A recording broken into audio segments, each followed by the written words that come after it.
Hey, this is Matt once again. Welcome back to another review. This is another paid request, this time for Yule, Y-U-L-E. Thank you so much for that. And for those interested in requesting any type of reviews or topics, reactions, re-reviews, if you want me to review something again, or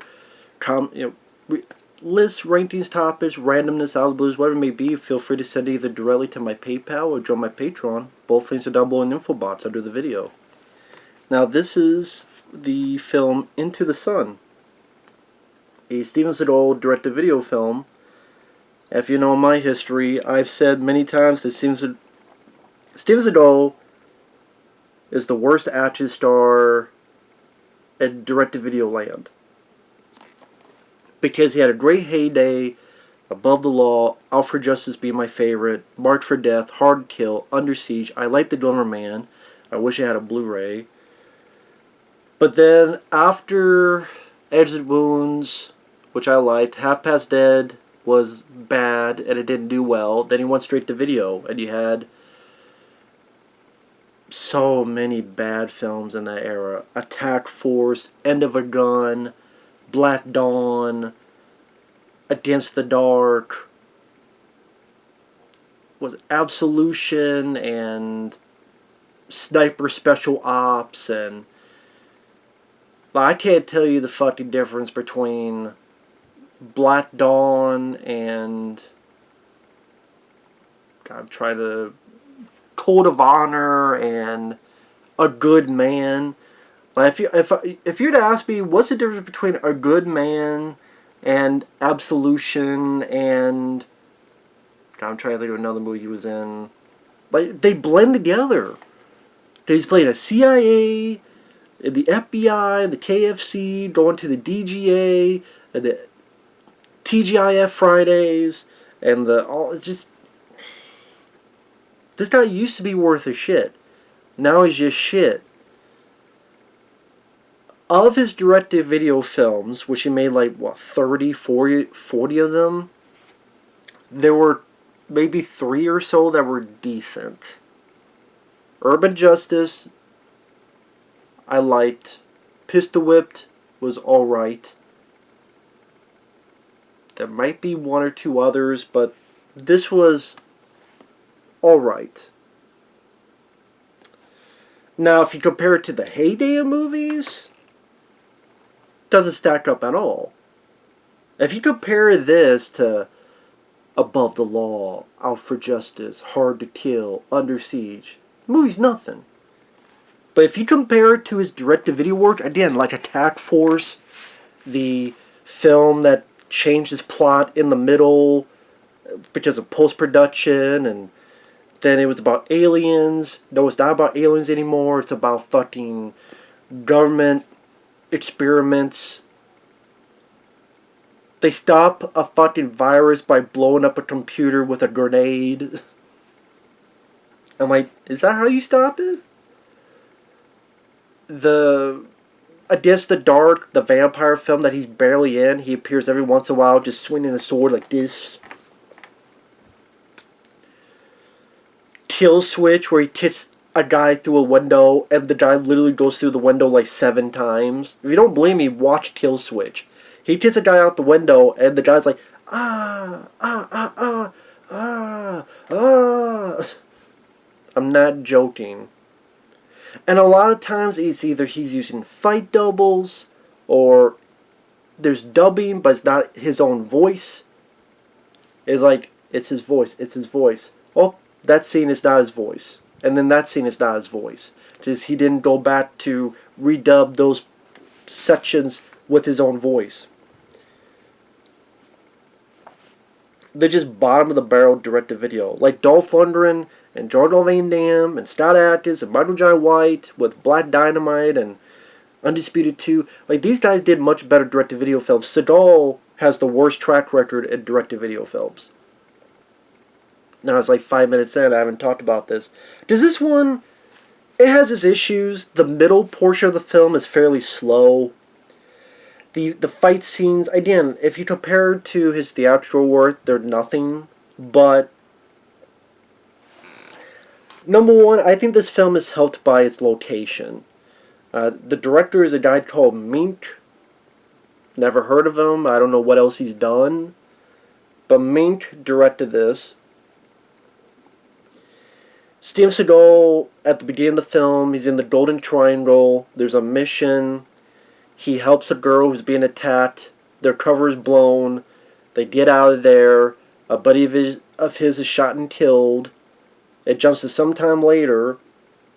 To be honest, that opening you didn't even need. That opening didn't really tell much of a story. I guess to showcase why Seagal doesn't do this work anymore, but it doesn't take much convincing for him to come back into the duties.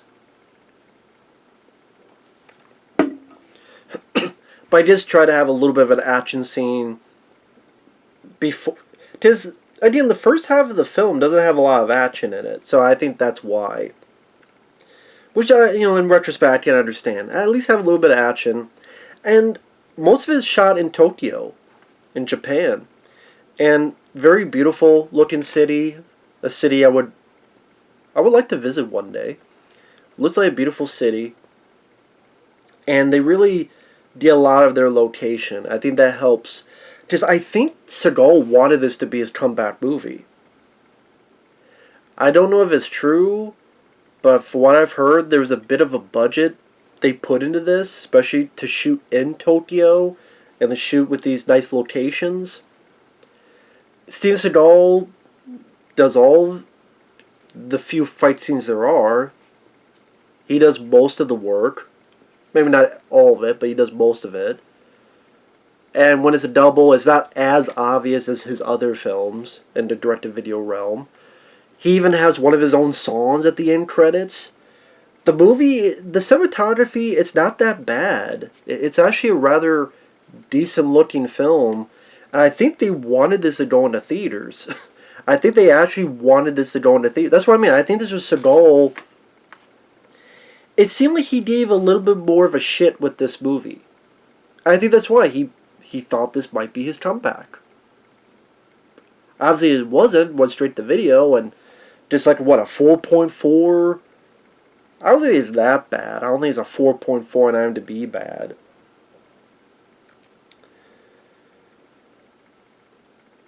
I mean, there are issues. I mean, even the opening, there's a bit where the helicopter, in the beginning, after the action scene, is going away, and you see the helicopter in front of this big sun. I'm like, if the sun's that big and the helicopter, I mean, the world is ending. But because they're going into the sun, the title, Into the Sun. Oh, they literally had to make that a literal thing. Well, they don't go into the sun, but the sun's like this big, and then the helicopter's right in front of it there. I'm like, okay. It's not really the best looking shot.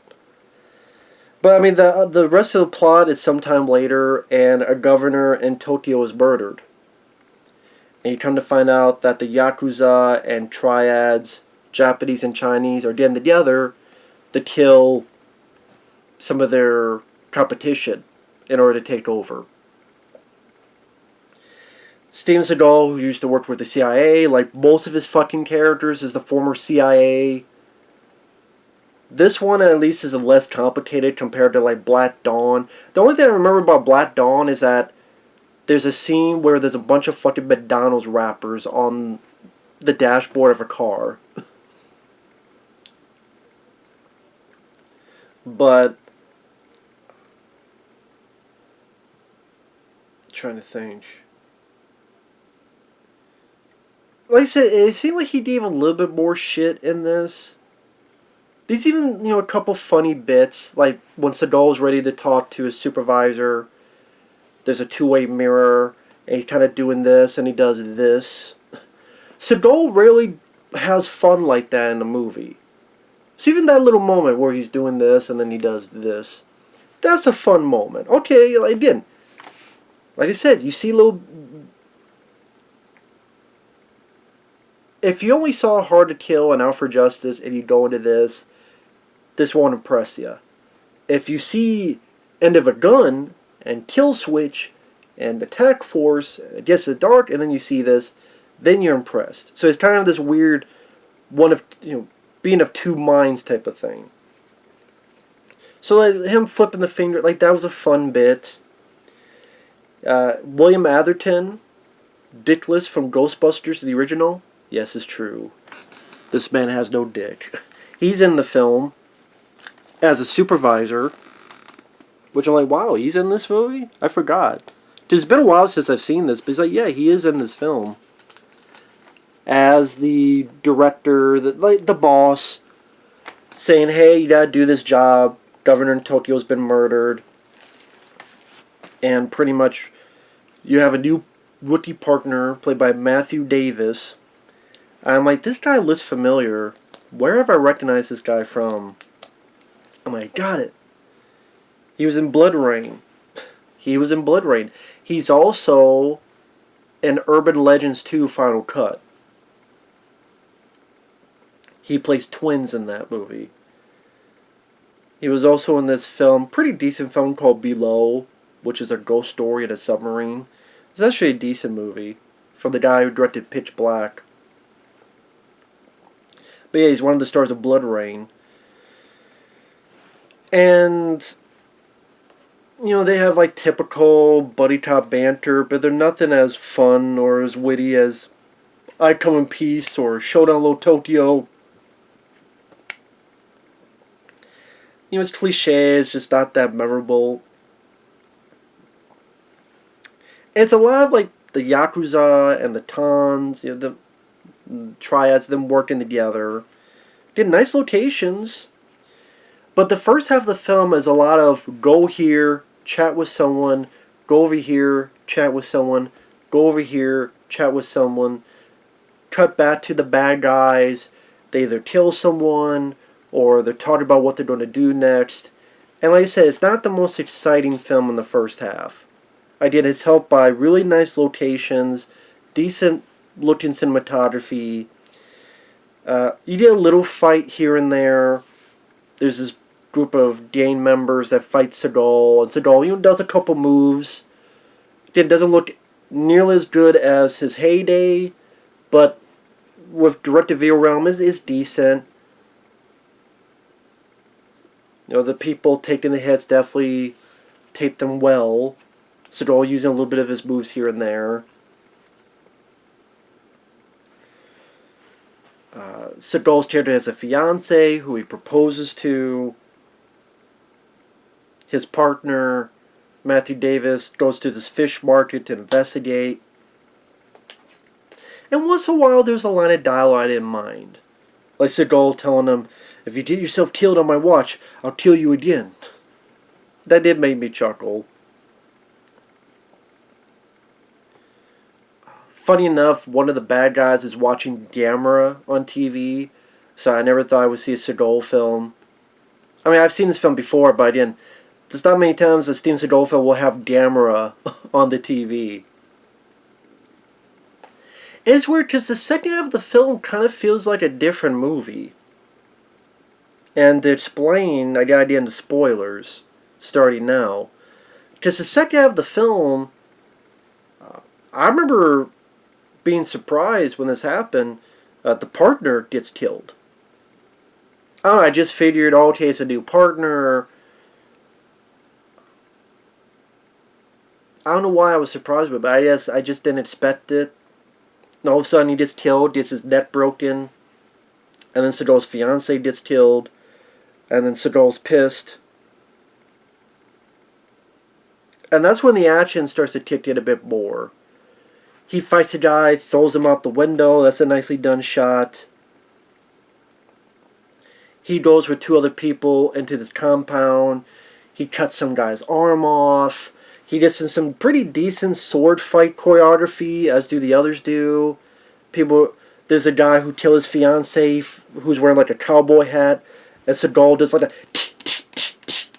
and you see like blood spurting from the top of the head, you know, underneath his cowboy hat. Well, I mean, I say cowboy, you know, that type of hat like that. He has a sword fight with, you know, pretty decent sword fight. And even before when he throws a guy out the window, he's actually having a decent back and forth. And he even gets kicked once. Because here's the thing with Seagal. he does not let himself get beaten up in movies. He very rarely allows himself to get hit in a movie. I mean, Above the Law, he was bloodied up and tied up. His first film. The Glamour Man a little bit. Is that all you got?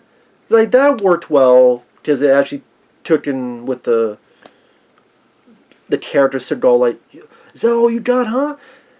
If that's all you got, I'm just going to have to kill you. Yeah, one of the many reasons I like The Glamour Man. But, yeah, he actually, especially the direct-to-video realm, he would rarely allow someone to hit him or punch him or kick him. I don't know why, because that helps in the story of a fight, but Seagal is just someone who tends to do that. Like Van Damme, he's a guy willing to get hit and punched and kicked during a fight. I mean, I can't think of a movie where he doesn't allow that. Seagal, though, he rarely lets someone hit him. I'm trying to think. Jason Statham, he's getting a bit to that as well. But I do still think Statham's doing a better job than Seagal in that manner. But I was saying is that he actually has a back and forth, doing a back and forth with the guy. The fight doesn't just last 5 seconds. And then he throws out the window. Same with the sword fight at the end. And he has some decent sword choreography.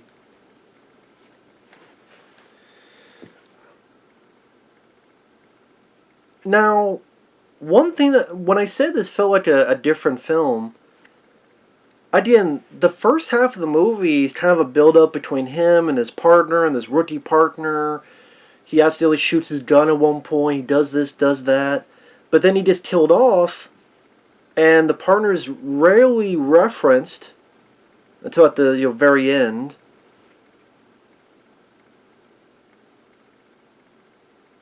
I'm like, was his body even found? I don't even know if his dead body was found. It's just William Atherton gets the badge and is told, hey, Steven Seagal wrote a letter to William Atherton's character. But I don't know if the body was ever found. Is there ever a scene where they find the dead body or anything? No. But what I mean is, we're introduced to like 2 brand new characters at an hour and 15 minutes in. And it's only like an hour and 30 some minutes in the movie. I'm sitting there going, now maybe I missed something. Maybe these characters were introduced before and I missed it. And if so, that's my fault. That's my bad. But I swear, there's like there's a tattoo guy who I guess his family was murdered. And then there's another girl who's related to the fiancé, like the sister.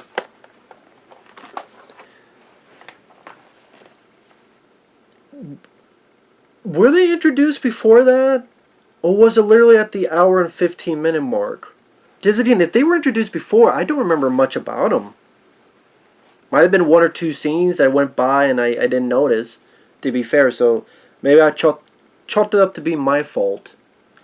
But again, I'm like, we have like, I don't know, you take out the end credits, like 15 or so minutes left of the movie, and here's 2 characters I haven't really seen much of before it. And yeah, the third act is definitely the best part of the movie. So like I said, if you go into this expecting the heyday of Steven Seagal, it's not going to be that in terms of, it does have not the best pacing. It's rather slow. The middle section itself I found rather boring because again, it's like going to this person, talking with Yakuza bosses, talking with this person, talking with this person. Again, it's not really the most exciting part of the movie. But like I said, the location, the cinematography, like it's a decent looking film. I think the director shot in 35mm. I could be wrong in that. But then I think when it went straight to video, it was changed up. But even then, it looks better photography-wise than Seagal's like sniper special ops. You compare it to that. And like I said, the Seagal actually looks like he gives a little bit of a shit in this. with some of the fights, especially the third act, some of the sword play, a couple violent. Again, the guy gets his arm cut off. Another gets a slash to the chest. You see blood spitting out. So there's a couple of cool moments there. It's not as overly complicated as some of Seagal's other later works. I didn't like Black Dawn and some of these other movies. And like I said, to see Seagal at least show a little bit of effort, I get it. It's direct-to-video film. It's not going to be up to par with Under Siege. I get that. I just want to see a little bit of effort. And I saw that in this. Again, he even put one of his own songs at the end. Like, he believed in the movie. But whoever said no to put it in theaters didn't believe in him. And you know what? Maybe they had a point. Because this still doesn't look like a film that would belong in theaters. There's not big car chases or explosions. The fight scenes, they're not as intricate, or they're not... Intricate is the wrong word. They're not as cool as his heyday in Out for Justice or Above the Law. They still don't realize that what makes Steven Seagal fight scenes work is the wider shots. Like, think of the early Steven Seagal. Seagal, you saw him from, like, either the waist up or the knees up. So he would do these moves, and you see all of it, and that makes it work better. When they start shooting a bit more up close, you're not seeing as much. It doesn't look as cool. Now, I do think, while Seagal is in a little bit better shape compared to other movies, I still think he was conscious of his body type. And so that's why you did not see a whole lot of those wide shots during those fight scenes. Unless it was someone else's personal choice, which I think was the wrong choice. So it still has its issues. But, again, shooting in Tokyo, a couple decent action fight bits, in particular the third act. Fairly straightforward plot, so you're not that confused. No, there's nothing terribly egregious about the movie compared to other Seagal films. It's not a plot like Attack Force or Submerged that seems like it's going to be like a horror film, but then it becomes something else. And that's because of post-production problems, or even just problems during the making of the film. It's not dubbing forced in that's not in Seagal's voice, or what the fuck editing like that kicking the guy out the window saying kill switch. Listen, there's nothing that terribly egregious about it. At the end of the day, it's an okay film, and okay film is still better than most of Seagal's direct-to-video work, which says a lot about his direct-to-video stuff. Trust me. So, overall, if you're asking me, like, what's an alright Steven Seagal direct-to-video film, I would go Urban Justice, Pistol Whipped, and this film. And if you don't like those three films, the other Seagal direct-to-video films, you could good luck on them. But with that said, thanks for watching, take care, and we'll see you guys later. Bye-bye.